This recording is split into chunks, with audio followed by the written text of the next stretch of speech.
Filipino 4, Quarter 4, Week 2, Matatag, Curriculum.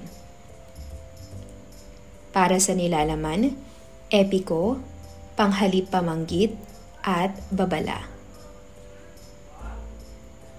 Para sa balik-aral, paglalaro, hularawan, pagtukoy sa mga Pinoy superheroes gamit ang mga larawan. Hulaan ang Pinoy superheroes na nasa larawan. Batay sa nahulaang larawan, ilarawan at ibigay ang katangian nito.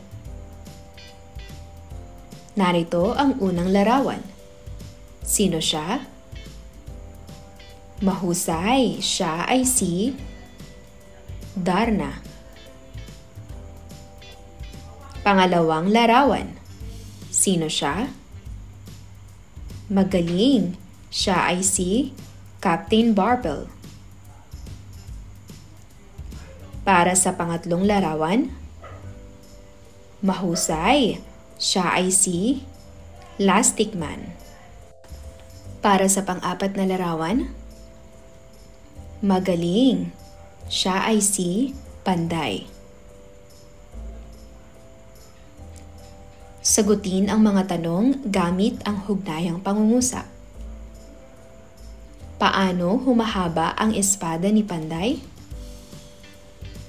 Tama, humahaba ang espada ni Panday kapag inilabas niya ang kanyang espada. Bakit nagpapalit ng anyo ang ating Pinoy superheroes?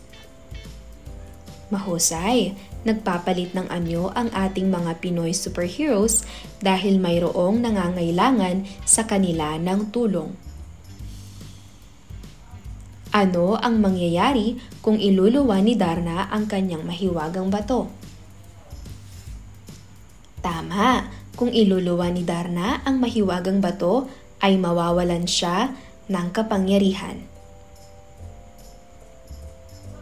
Kailan nagkakaroon ng kapangyarihan si Captain Barbell? Tama, nagkakaroon ng kapangyarihan si Captain Barbell kapag binubuhat niya ang kanyang barbell at sumisigaw siya ng Captain Barbell. Ano ang pagkakaiba at pagkakatulad ng nahulaang larawan sa mga Diyos o Diyosa? Mahusay, ang kanilang pagkakatulad ay pareho silang may mga espesyal na kapangyarihan, tumutulong sa mga tao, at tinitingala at iniidolo sila ng iba. Ang mga Diyos o Diyosa ay mula sa mitolohiya, habang ang mga superhero ay mula sa comics o pelikula. Ang mga Diyos o Diyosa ay hindi namamatay, samantalang ang mga superhero ay maaaring mapahamak. Ano ang mitolohiya? Magaling, ang mitolohiya ay mga kwento tungkol sa mga Diyos, bayani, at mga natural na pangyayari na nagpapaliwanag ng mga bagay sa mundo. Ang epiko naman ay tulang pasalaysay na nagsasaad ng kabayanihan ng pangunahing tauhan na nagtataglay ng katangiang nakahihigit sa karaniwang tao o supernatural na katangian. Ang paksa ng mga epiko ay karaniwang tumatalakay sa kabayanihan ng pangunahing tauhan sa kanyang paglalakbay at pakikipaglaban sa mga kaaway na halos hindi mapaniwalaan dahil may mga tagpuang may kababalaghan at di kapani-paniwala. Bawat pangkatin ng mga Pilipino ay may maipagmamalaking epiko. Ang salitang epiko ay galing sa salitang Griego na epos, na nangangahulugang awit, ngunit sa ngayon, ito ay inilalahad na lamang sa paraang pasalaysay. Inilalarawan nito ang pamumuhay ng mga tao noon na ang iba ay makikita pa rin sa kasalukuyan. Pagpapakilala sa epiko.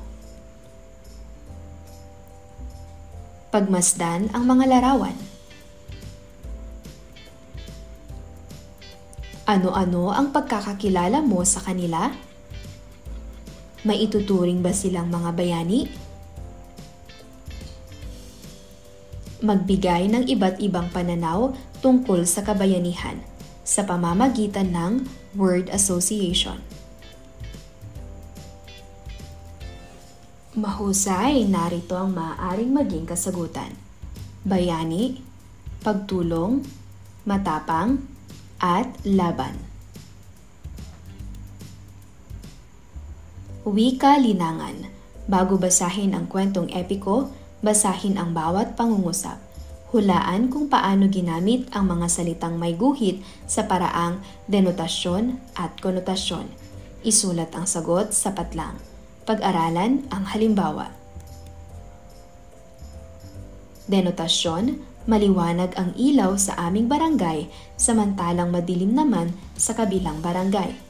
Sagot, ang ilaw ay bagay na nagbibigay liwanag. Konotasyon, isa siyang maningning na ilaw sa gitna ng kalungkutan o dilim. Sagot, ang ibig sabihin ng ilaw ay pag-asa o kasiyahan.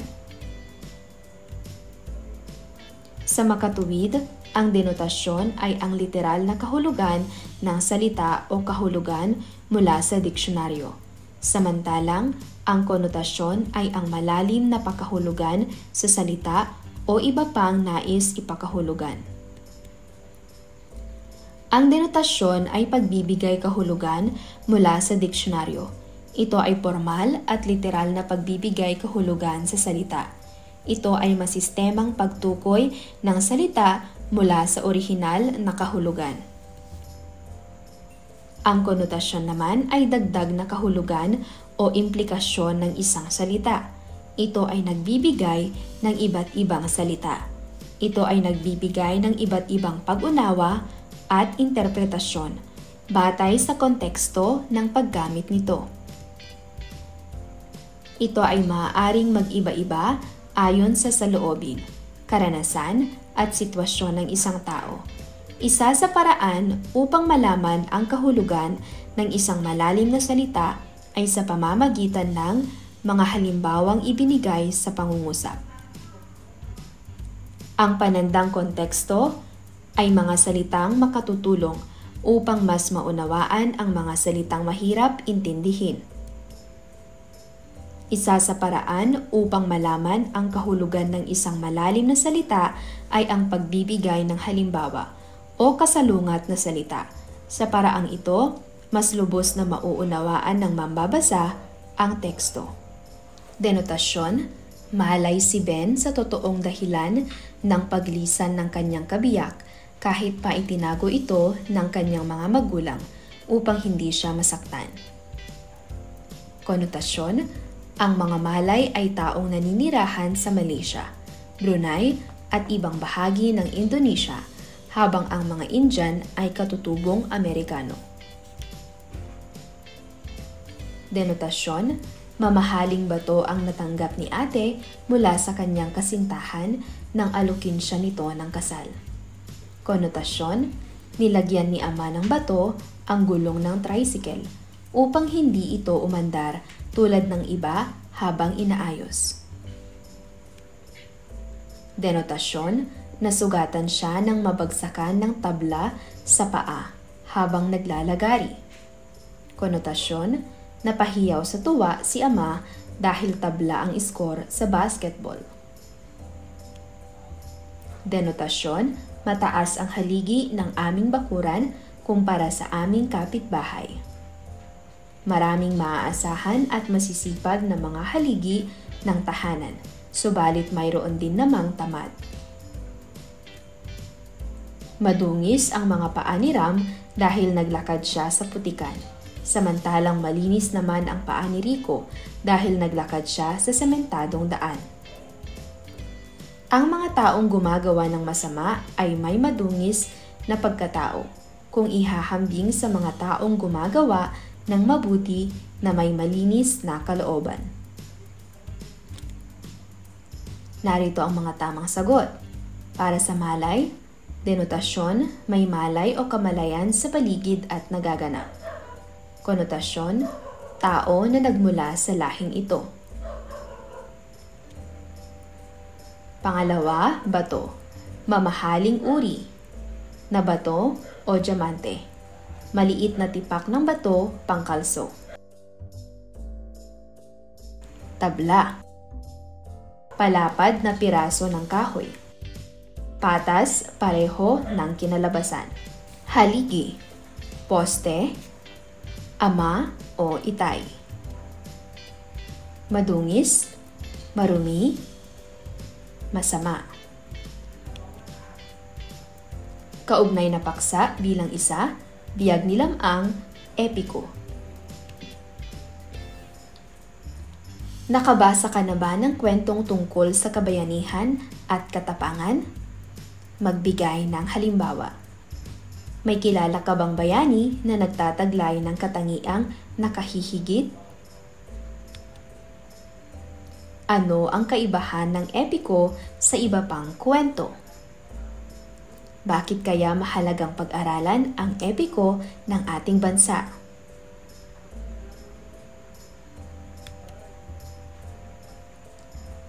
Maaaring panoorin ang epiko ni Biyag ni Lam-ang sa YouTube na ito. Biyag ni Lam-ang na in-upload ni Maria Ann C. Valladores. Narito naman ang kwento nito. Biyag ni Lam-ang. Sa lambak ng Nalbuan sa baybayin ng ilog na Gilian sa La Union ay may mag-asawang kilala sa pangalang Don Juan at Namangan. Nang malapit ng magsilang ng sanggol si Namangan, nilusob ng tribo ng Igorot ang nayon at pinatay ang maraming tauhan ni Don Juan. Sa laki ng galit, nilusob naman ni Don Juan ang mga Igorot upang ipaghiganti ang mga tauhan niya. Hindi na nakabalik si Don Juan sa kanyang nayon. Ang naging balita, siya ay pinugutan ng ulo ng mga Igorot. Isinilang ni Namangan ang kanyang anak. Ang sanggol ay nagsalita agad at siya na ang pumili ng pangalang Lam-ang at siya na rin ang pumili ng kanyang magiging ninong. Nang malaman ni Lam-ang ang masakit na nangyari sa kanyang ama, sumumpa siyang ipaghihiganti niya ang mga ito. Sa gulang na 9 na buwan pa lamang ay malakas, matipuno at malaking lalaki na siya. Ayaw man siyang payagan ng kanyang ina upang hanapin ang bangkay ng kanyang ama, ay nagpilit din si Lam-ang na makaalis. Kasama niya sa pagtungo sa lupain ng mga Igorot ang isang mahiwagang tandang, ang tangambaran at mahiwagang aso. Baon rin niya ang kanyang talisman mula sa puno ng saging. Sa tulong ng kanyang talisman ay madali niyang nalakbay ang mga kabundukan at kaparangan. Sa labis na pagod ni Lam-ang, siya ay nakatulog. Napangarap niya ang mga Igorot na pumatay sa kanyang ama na nagsisipagsayaw at nililigiran ang pugot na ulo ng kanyang ama. Nagpatuloy si Lam-ang sa paglalakbay at narating ang puok ng mga Igorot. Nakita niya ang ulo ni Don Juan na nasa sarukan, isang haliging kawayan. Hinamon ni Lam-ang ang mga Igorot. Pinauwi ng mga Igorot si Lam-ang upang wag siyang matulad sa ginawa nila kay Don Juan. Sumigaw ng ubod ng lakas si Lam-ang at nayanig ang mga kabundukan. Ang tinig niyang naghahamon ay narinig ng marami, kaya't dumating ang maraming Igorot at pinaulanan si Lam-ang ng kanilang mga sibat. Hindi man lang nasugatan si Lam-ang. Nang maubusan ng sibat ang mga Igorot, ay si Lam-ang naman ang kumilos. Hinugot niya ang mahabang itak at para lamang siyang tumabas ng puno ng saging nang pinagpapatay niya ang mga kalaban. Umuwi si Lam-ang sa Nagilian. Naligo siya sa ilog ng Amburayan sa tulong ng mga dalaga ng tribo. Dahil sa dungis na nanggaling kay Lam-ang, namatay ang mga isda sa ilog Amburayan at nagsiyahon ang mga igat at alimasag sa pangpang. Matapos mamahinga ay gumayak na si Lamang patungo sa kalanutian upang manligaw sa isang dilag na nagngangalang Ines Canoyan. Kasama ni Lamang ang kanyang mahiwagang tandang at mahiwagang aso. Sa daan, patungo sa kalanutian ay nakalaban niya ang higanteng si Sumarang. Pinahipan ni Lamang sa hangin si Sumarang at ito ay sinalipadpad sa ikapitong bundok. Sa tahanan ni na Ines ay maraming tao. Hindi napansin ni Lamang, tumahol ang mahiwagang aso ni Lamang at nabuwal ang bahay. Tumilaok ang mahiwagang tandang, muling tumayo ang bahay. Napansin ni Lamang. Ipinagtapat ni Natandang at aso ang kanilang layunin. Nais pakasalan ni Lamang si Ines. Nagpadala si Lamang ng 2 barkong puno ng ginto at nasiyahan ang mga magulang ni Ines. Pagkatapos ng kasalan, bilang pagtupad sa kaugalian ng mga tao sa kalanutian, kailangang manghuli si Lamang ng mga isdang rarang. Nakikinita ni Lamang na may mangyayari sa kanya, na siya ay makakain ng pating na berkahan. Ipinagbili ni Lamang ang dapat gawin kung sakaling mangyayari ito. Si Lamang ay sumisid na sa dagat. Nakain siya ng berkahan. Sinunod ni Ines ang bili ni Lamang. Ipinasisid niya ang mga buto ni Lamang, tinipon ito at tinakpan ng saya ni Ines. Inikot-ikutan ng mahiwagang tandang at tumahol ang aso. Walang ano-ano'y kumilos ang mga butong may takip na saya. Bumangon si Lamang na parang bagong gising sa mahimbing na pagkakatulog. Nagyakap sina Lamang at Ines. Kanilang niyakap din ang kanilang aso at tandang at namuhay silang maligaya sa mahabang panahon. Kwentanungan. Pagsagot sa tanong mula sa kwentong napakinggan at binasa. Tiyakin ang kaungkupan ng salita o retorika o estilo sa pagpapahayag ng kasagutan. Atin munang alamin ang ibig sabihin ng retorika. Ang retorika ay isang mahalagang karunungan ng pagpapahayag na tumutukoy sa sining ng maganda at kaakit-akit na pagsusulat at pagsasalita.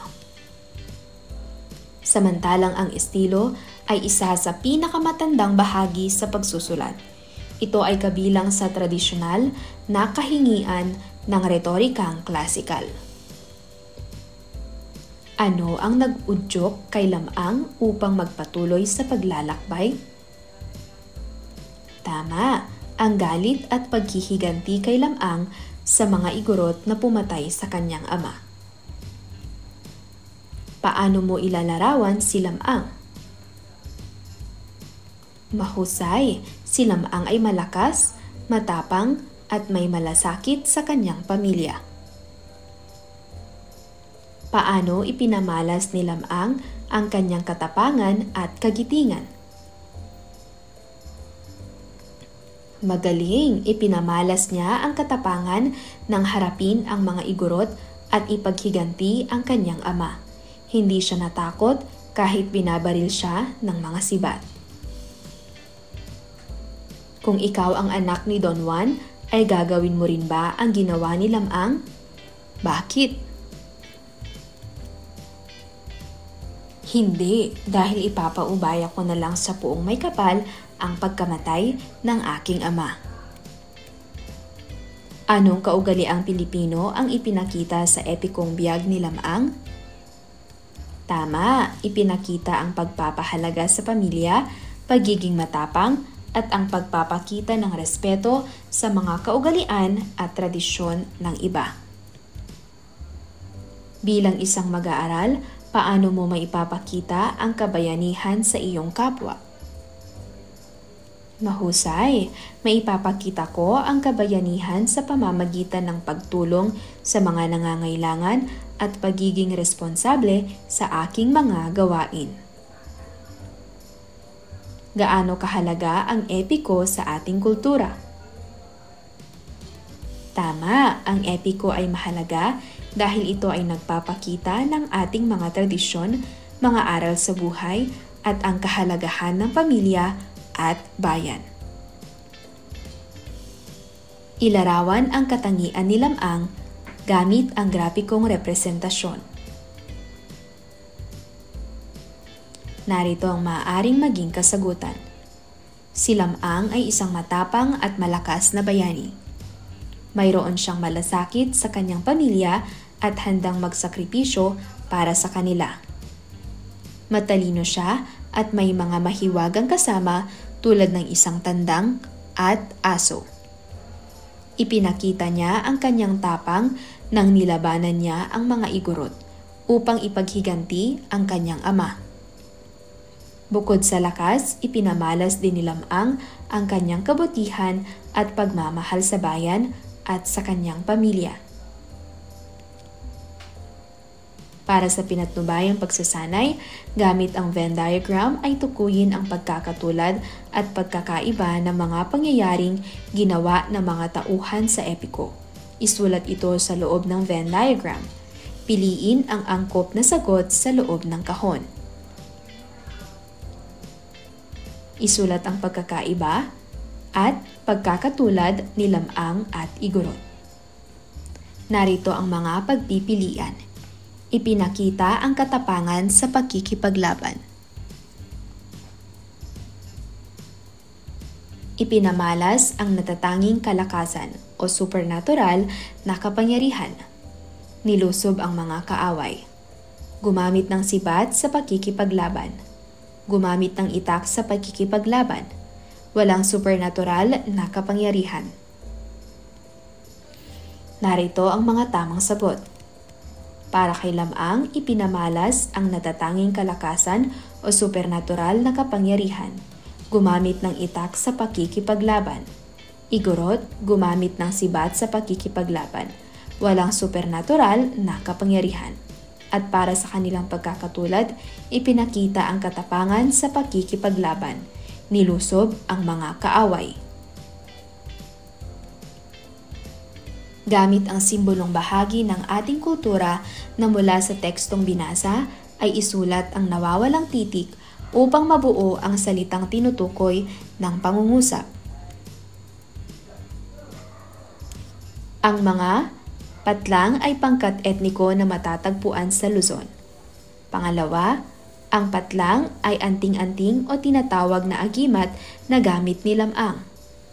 Pangatlo, nakita niya ang ulo ni Don Juan na nakalagay sa patlang o haliging kawayan. Nilusob ng patlang at pinatay ang mga tauhan ni Don Juan. Kasama ni Lamang ang kanyang mahiwagang aso at patlang. Narito ang mga tamang sagot. Igorot, talisman, sarukan, tribo, at tangabaran. Bakit mahalaga na malaman ang mga kultura o etikong kwento ng bawat pangkat etniko sa bansa? Paano ito makatutulong sa ating pang-araw-araw na pamumuhay? Pag-usapan ang bawat sitwasyon ng iyong kamag-aral batay sa babalang nakatala sa kaliwang bahagi ng talahanayan. Isulat sa kanang bahagi ang inyong kaalaman hinggil dito.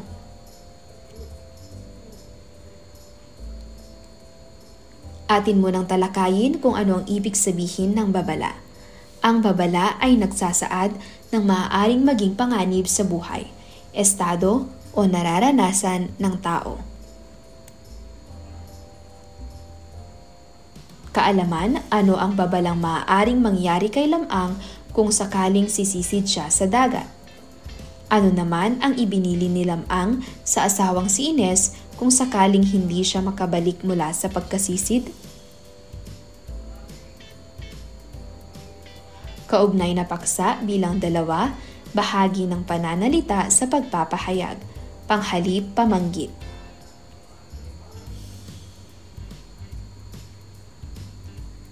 Ang panghalip pamanggit ay parirala o kataga na tagapag-ugnay ng dalawang kaisipan o pananalita.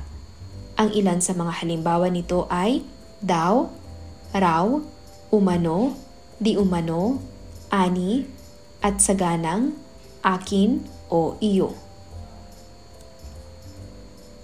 Dapat tandaan na raw ang gagamitin kapag ang sinusundang salita ay nagtatapos sa patinig o vowel.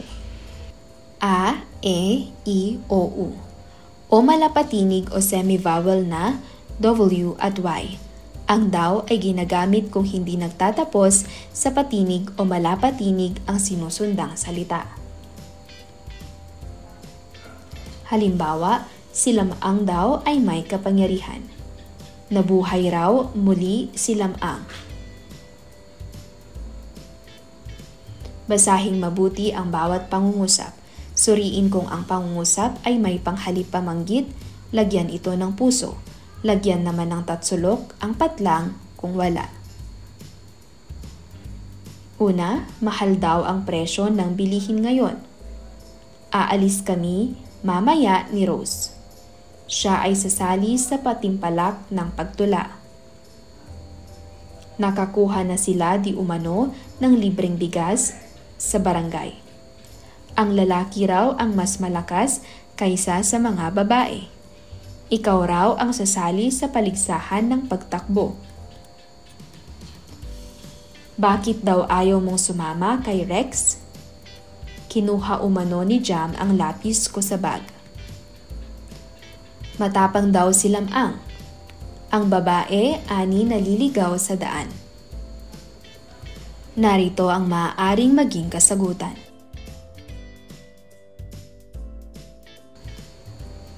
Sumulat ng sariling pangungusap sa loob ng kahon gamit ang mga panghalip pamanggit na nakasaad. Raw, daw, umano, di umano, at ani.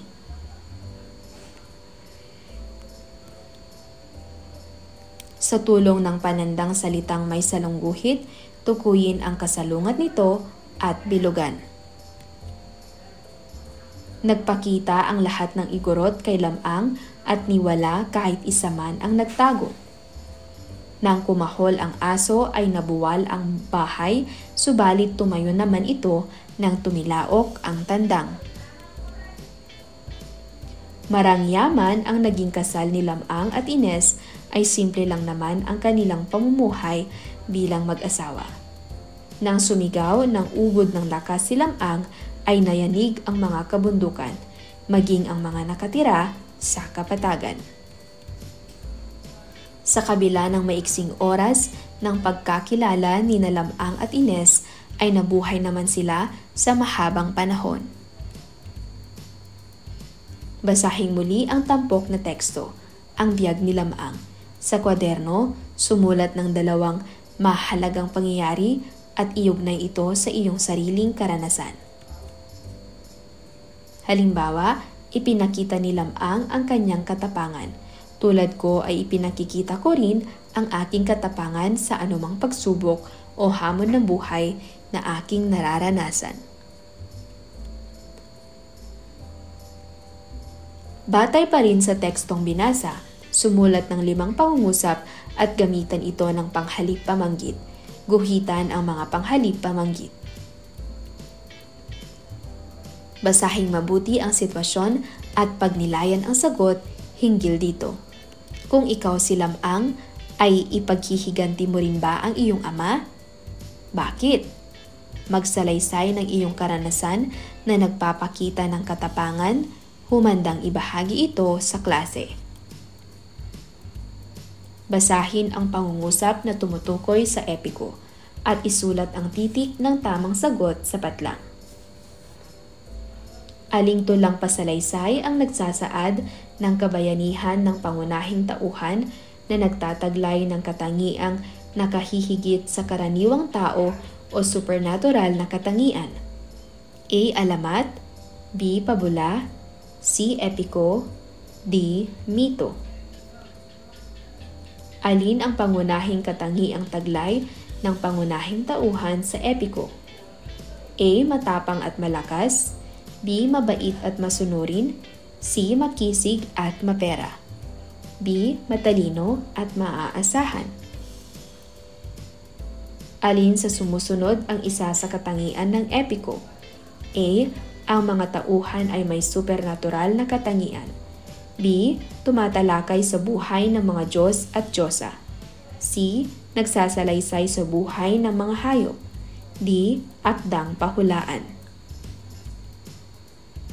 Ano ang natatanging katangian ni Lamang? A. Siya ay matapat at maaasahan. B. Siya ay matulungin at mapagmahal. C. Siya ay matapang at mahusay na mandirigma. D. Siya ay nagtataglay at mapagmalasakit sa kapwa. Alin sa mga sumusunod na pangungusap ang hindi naglalarawan o tumutukoy sa epiko? A. Nagbibigay ideya sa mga mambabasa ng tradisyon, kultura, literatura, relihiyon, paniniwala, lengguwahe, at pagkakakilanlan ng isang lugar. B. Nagsasaad ng lahat ng mga pangyayaring totoo at hindi katang-isip. C. Tumutukoy sa kabayanihan ng pangunaing tauhan. D. May mga tagpuang may kababalaghan at di kapani-paniwala. Narito ang mga tamang sagot.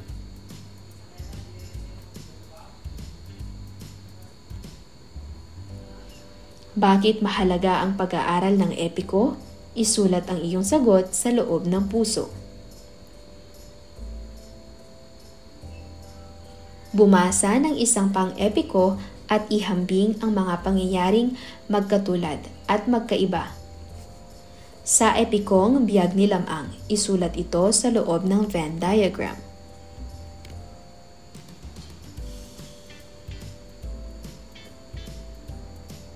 Gamitin sa makabuluhang pangungusap ang mga panghalip pamanggit.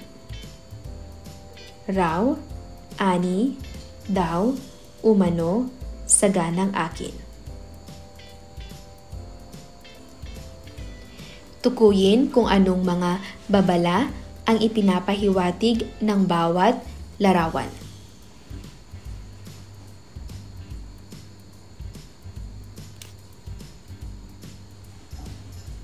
Para sa inyong takdang aralin, bumuo ng pangungusap na konotasyon at denotasyon gamit ang mga sumusunod na salita. Ulo, lobo, ginto. Pag-aralan ang tungkol sa epiko para sa susunod na paksa.